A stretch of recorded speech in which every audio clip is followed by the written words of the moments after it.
Avez-vous déjà rêvé d'une meilleure version de vous-même?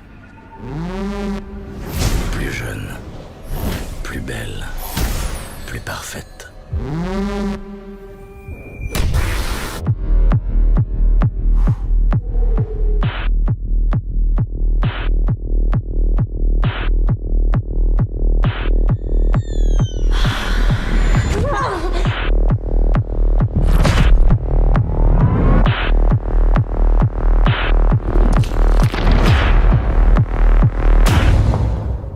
Les jolies filles devraient sourire tout le temps.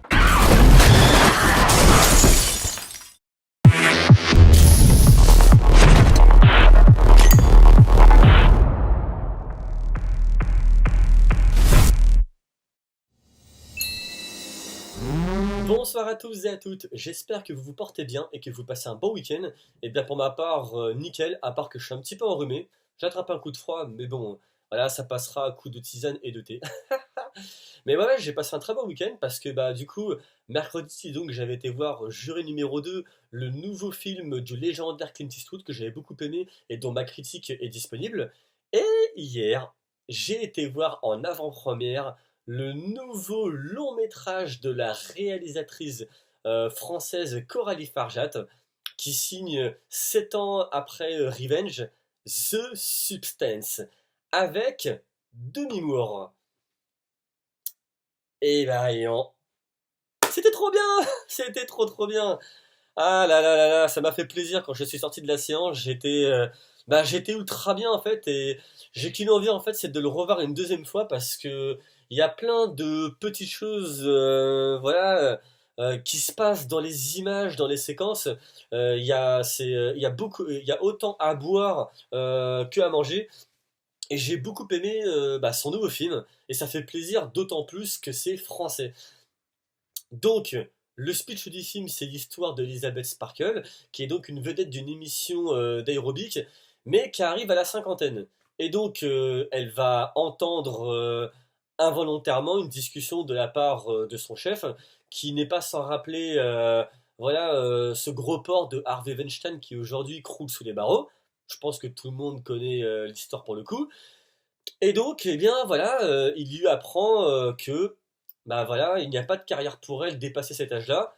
Elle va donc avoir le moral au plus bas. Et là, elle va être contactée par un mystérieux laboratoire qui va lui proposer The Substance. C'est très simple. C'est une dose qu'elle s'injecte et qui va faire générer en elle sa meilleure partie. Plus belle, plus jeune, autrement dit, parfait. Mais il y a un équilibre à avoir. Et cet équilibre, je vous en parlerai dans la partie spoiler. À présent, la réalisation, c'est de la bombe atomique. Le scénario, c'est une masterclass. Esthétiquement parlant, c'est parfait.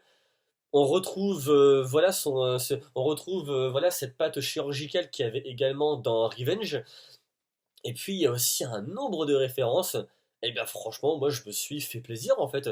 Voilà, j'ai mangé un super repas. C'était génial, j'en ai eu pour mon argent. Et j'ai envie de le revoir. Et d'ailleurs, je me demande si c'est pas ce que je vais retourner faire. Oui, oui, hein, je pense que je vais retourner le voir parce que putain, j'ai bien bouffé en fait. Quant aux références, eh bien, il y a du Shining, il y a du Cronenberg, il y a du Nicolas Winding Refn. Il y a également du Requiem for a Dream de Darren Aronofsky. Et il n'y a que la fin où j'étais un petit peu mitigé parce que voilà, c'est très particulier. Et donc, avant de rentrer dans la partie spoil, je vous encourage à aller voir le film qui va donc sortir là le mercredi 6 novembre. Allez le voir, vous allez être servi. Il y a un super scénario. C'est encore une fois, c'est bien réalisé, c'est bien rythmé. Voilà, certains y trouveront peut-être certaines longueurs, ce que je pourrais comprendre, mais pour ma part, les 2h20, je ne les ai pas vus passer. Et à présent, voilà, je bifurque donc du coup sur la partie spoil. Eh bien déjà, alors moi, quelque chose qui m'a vraiment surpris, autant que étonné, c'est-à-dire c'est la transformation.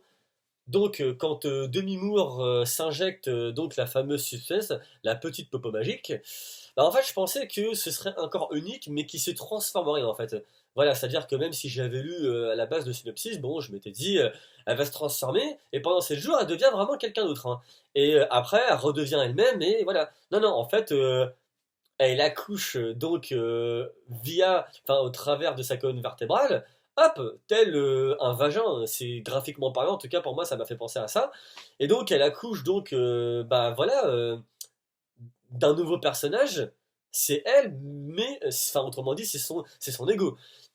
Et donc, bah, esthétiquement parlant, c'est mortel, c'est parfait. Ensuite, ce que j'ai vraiment apprécié, excepté ce petit message patriarcat et tout ça, et d'ailleurs, je pensais que elle aurait été plus loin là-dedans, mais en fait, non, elle s'est vraiment concentrée sur ça. Donc, et ça, c'est ce que j'ai beaucoup apprécié, et je pense que c'est peut-être aussi ce qui fait partie de cette remise de prix pour son scénario que j'estime pour ma part amplement mérité. Parce qu'en fait, dedans, voilà, en fait, elle a un mal-être, elle va donc se dédoubler, si je puis dire. Et en fait, ben voilà, en fait, ça se passe autant mentalement que physiquement. Et moi, je me suis fait une tonne de films dans le film, quoi. Je me suis fait un tas de scénarios, parce que ça aurait pu partir en live, mais ça aurait pu aller tellement loin. Un dédoublement qui fait un dédoublement, qui fait un dédoublement, mais ça aurait pu partir, mais dans des bails pas possibles. Et donc, ça le fait pas, parce que forcément, bah, son scénario se doit d'avoir une ligne directive. Et cette ligne directive est parfaitement respectée, elle est parfaitement développée. Et donc, ben, c'est sanglant, c'est très chirurgical, c'est aussi très original. Par contre, là où j'ai un petit peu bugué, c'est la fin. C'est-à-dire qu'à la fin, en gros, donc, c'est devenu un monstre. Et là, j'ai trouvé ça aussi d'autant plus original que ça, parce que, donc, son ego avec lequel elle va se battre, et qui est un petit clin d'œil à Revenge, hein, pour ceux qui l'ont vu à la fin, le combat et tout. Et donc là, les deux, elles se battent, et puis en fait, donc cette partie d'elle cette autre partie d'elle qu'elle a fait générer, en fait, va décider à son tour d'injecter la substance. Et ce qui se passe, bah, c'est qu'en fait, elle va à son tour accoucher, voilà, d'une autre personne. Et moi, je m'étais dit, mais wesh, mais ça va super loin en fait. Enfin, j'étais en mode, mais attends, est-ce qu'ils vont aller loin? Enfin, jusqu'à quelle limite la réalisatrice va vraiment pousser voilà, ces rapports? Et là, c'est là où j'ai trouvé ça vraiment super. C'est qu'en fait, donc, il y a un nouveau personnage qui vient, mais en fait, ce nouveau personnage, c'est pas une nouvelle partie d'elle-même qui est encore plus parfaite que l'autre.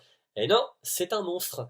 Et ce monstre, eh bien, ce n'est ni plus ni moins que Demi Moore qui a donc à ce moment-là 50 ans, et cet autre personnage qui a, je crois, 20 ans ou un peu plus, je me rappelle plus. Et les deux sont dans le même corps.